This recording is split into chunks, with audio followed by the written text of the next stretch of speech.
इस वीडियो में हम कंटिन्यू करने वाले हैं जो हमने क्वेश्चन स्टार्ट किए थे। एक्सरसाइज 2.2 के हमने 3 पार्ट्स कर लिए थे। अब हम उसके बाद वाले स्टार्ट करने वाले हैं। इसमें हमें क्या निकालना था, हमें जीरोस निकालनी थी और वेरीफाई करना था रिलेशन जीरोस और कोफिशिएंट के बीच में। ठीक है, अब मेरे ये वाले क्वेश्चन है। अब देखो, इस वाले क्वेश्चन में ना मुझे ना कॉन्स्टेंट नहीं दिया होगा ना। अगर मैं इसको देखूँ, अगर मैं स्टैंडर्ड फॉर्म बनाऊँ तो मेरा क्या होता है, ए एक्स स्क्वेयर होता है ना, कोई मैं यू स्क्वेयर लिख लेती हूँ, कोई दिक्कत नहीं है ना इसमें से, क्योंकि वो भी वेरिएबल है, यू भी वेरिएबल है। ठीक है, B U is equals to C. अब भाई मुझे सी मिसिंग है यहाँ पे, अब क्या करूँ, कोई दिक्कत नहीं है, इजी और हो गया। 4u² प्लस 8u हो गया, इसमें से कॉमन ले लो। यहाँ पे 2u है, यहाँ पे 1u है, 1u कॉमन आ गया। ये 4 जो 8 है वो 4 के टेबल में आता है ना, तो 4 भी कॉमन ले लिया। ठीक है, अब यहाँ पे क्या बच गया, u बच गया। 4 तो आ ही गया, 2u थे तो 1u बच गया। यहाँ पे 8 बच गया, क्यों, क्योंकि 1u चला गया। अब देखो तो ये मैं 4u था, अगर मैं इसको 0 के इक्वल रखूँगी तो क्या आएगा, 4 माइनस यू आएगा। नहीं, 4u इज इक्वल्स टू 0 है, u के साथ ही मल्टीप्लाई में, तो u यहीं रहेगा और नीचे डिवाइड में चला जाएगा।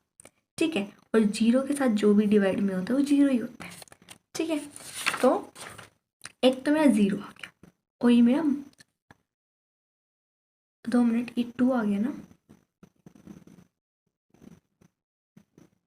ठीक है, कि 4 1 ज़ा 4 2 ज़ा 8, 4 1 ज़ा 4 2 ज़ा 8 होता है ना, इसलिए भूल मत जाना इस चीज़ को, कॉमन गलत ले लो भाई मेरी ज़रा।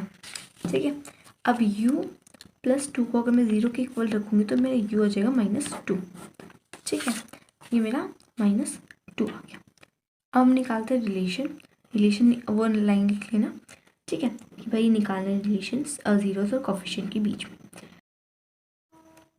अल्फ़ा प्लस बीटा, अल्फ़ा मेरा ये है, बीटा मेरा ये है। ठीक है, अल्फ़ा 0 प्लस -2, इसको बाद में करेंगे। 0 -2 -2 ही आ जाएगा। अगर -2 में से 0 माइनस करोगे तो क्या आएगा, -2 ही आ जाएगा।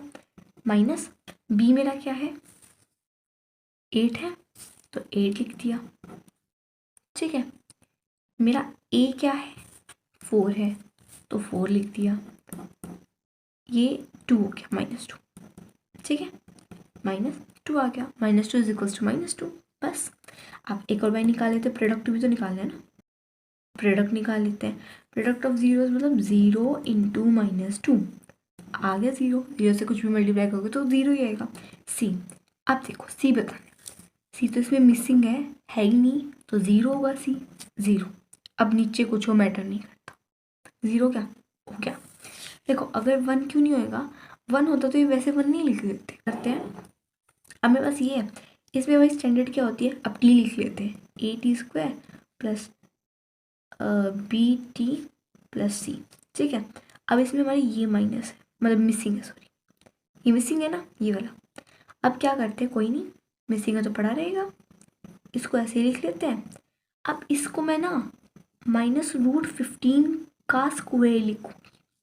क्यों लिखूँगी, देखो अगर मैं रूट में अगर मान लो 3 है, √3 है तो ये 3 हो जाएगा, है ना, 3 हो जाएगा ना, दोनों रूट में होंगे तो 3 हो जाएगा। अगर मैंने क्या बोला 15 का स्क्वायर, मतलब √15 इंटू √15 मतलब 15, मतलब इसके इक्वल ये रख दिया। इतना तो क्लियर है, पर मैंने रखा क्यों, मैंने इसलिए रखा क्योंकि आइडेंटिटी बन जाएगी। a² - b² is equals to a plus B, a minus B. अब कुछ तो करूँगी ना, कुछ तो करना पड़ेगा, है ना, तो मैंने आइडेंटिटी कर ली। अब क्या करती हूँ, t प्लस √15 लिख देती हूँ और t -√15 लिख देती हूँ। ठीक है, अब मेरी यहाँ से वैल्यू कितनी आ जाएगी t की, -√15, और यहाँ से आ जाएगी √15, 0 के इक्वल रखने से। अब निकाल लेते हैं, फिर रिलेशन लिखते हैं ना, जो लिखते हैं लाइन, सम -15 प्लस 15 कितना आएगा, 0 आएगा। ठीक है, यहाँ पे देखते हैं माइनस बी कितना है भाई, बी ये वन ही नहीं है तो 0 होएगा। अब 0 के बारे में कुछ भी हो फर्क नहीं पड़ता, 0 ही होगा, और ना 0 पे माइनस प्लस काम करते, है ना। अब प्रोडक्ट ऑफ 0, अगर मैं -√15 को इंटू मल्टीप्लाई करूँगी +√15 से, प्लस का साइन नहीं लगाते, ठीक है, कितना आ जाएगा -15 आ जाएगा। ये रूट में था, ये रूट में था, रूट करके 15 आ गया। सी मेरा कितना है, -15 है, देन -15, ए मेरा 1 है, ठीक है 1, तो ये मेरा -15 आ गया, इक्वल हो गए। नेक्स्ट पे चलते हैं, फिर अब इस पे चलते हैं, इसको पहले लिख लेते हैं और अब देखो पहले इन दोनों को मल्टीप्लाई करते हैं। अब एक दूसरा पेज ले लेते हैं, 3x² - x - 4, इन दोनों को करेंगे तो 3 × 4 12 हो गया। 12 के फैक्टर निकालते हैं, 12 के फैक्टर निकालेंगे तो 2 पे गया 6, 2 पे गया 3, 3 पे गया 1, तो मतलब 4 × 3, ठीक है, 4 × 3 फैक्टर आ गए, इसका मैंने 4 लिख लिया ना, ठीक है। अब मुझे क्या करना है, ये तो आ गए मेरे पास फैक्टर, अब मुझे लाना है -1 लाना है ना, x है तो मतलब -1 लेके आना है। अब इसको मल्टीप्लाई करने पे तो आ गया 12, अब माइनस प्लस करने पे ये ले आएंगे, देखो माइनस का साइन मतलब -4 होगा, क्यों, बड़ा है -4, ठीक है, बड़े का साइन होगा ना। अब इसको प्लस, अच्छा 4 - 3 1 होगा ना, तो माइनस होएगा, तो प्लस का साइन लगा देंगे, प्लस माइनस माइनस हो जाएगा इसी, ठीक है। अब इसको क्या करेंगे, ये हो गया 12 के फैक्टर हमने 3 और 4 बना लिए, हमने माइनस का और प्लस का ऐसे ले लिया, ठीक है, मतलब माइनस का 4 ले लिया और प्लस का 3 ले लिया। अब हम क्या करेंगे, सिंपली 3x², देन ये मैं उधर माइनस का है, देन मैं लेती हूँ -4x + 3x - 4, ठीक है, -4x + 3x और -4, इसमें क्या कॉमन आ रहा है, x कॉमन आ रहा है, 3x - 4 हो गया। इसमें क्या कॉमन आ रहा है, 1 कॉमन आ रहा है प्लस का, तो 3x - 4, ठीक है, प्लस वैसे ही लगा दिया, नहीं लगाओगे तो कोई दिक्कत नहीं, बट लगा देना, ठीक है।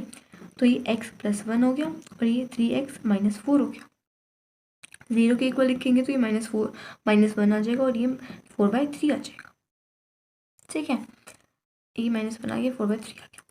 अब वो लाइन लिख देना, एंड देन सम ऑफ -1 + 4/3, ये अल्फा है, ये बीटा है, इन दोनों को प्लस का -1 4/3 प्लस करा, इसको करेंगे तो देखो जिसके नीचे कुछ नहीं होता उसके नीचे 1 होता है, इसका एलसीएम लेंगे 3 आएगा, यहाँ पे फिर क्या होएगा -3 हो जाएगा और यहाँ पे 4 हो जाएगा।